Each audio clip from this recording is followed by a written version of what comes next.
കല്യാശ്ശേരി മണ്ഡലം LDF സ്ഥാനാർത്ഥിയായി M. Vijin വീണ്ടും ജനവിധി തേടും. തെരഞ്ഞെടുപ്പ് പ്രചരണത്തിന് തുടക്കം കുറിച്ചുകൊണ്ട് പഴയങ്ങാടിയിൽ സ്ഥാനാർത്ഥിയുടെ റോഡ് ഷോ നടന്നു. ഇടതുകോട്ടയായ കല്യാശ്ശേരിയിൽ M. വിജിന് ഇത് രണ്ടാം ഊഴം. സ്ഥാനാർത്ഥി പ്രഖ്യാപനം വന്ന ഉടനെ പഴയങ്ങാടിയിൽ വിളംബരമായി റോഡ് ഷോ നടന്നു.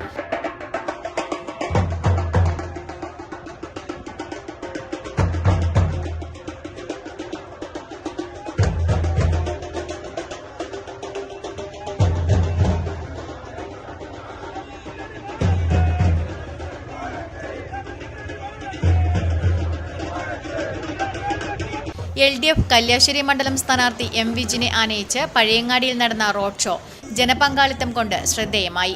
എരിപുരം കേന്ദ്രീകരിച്ച് നടന്ന റോഡ് ഷോയിൽ സ്ത്രീകളടക്കം ആയിരങ്ങൾ പങ്കാളികളായി. പഴയങ്ങാടി ബസ് സ്റ്റാൻഡിൽ ചേർന്ന യോഗത്തിൽ PV ബാബു രാജേന്ദ്രൻ അധ്യക്ഷത വഹിച്ചു. സ്ഥാനാർത്ഥി M. Vijin, P. Govindan, Subhash Ayyoth, PP Damodaran തുടങ്ങിയവർ സംസാരിച്ചു. Network news, Pazhayangadi.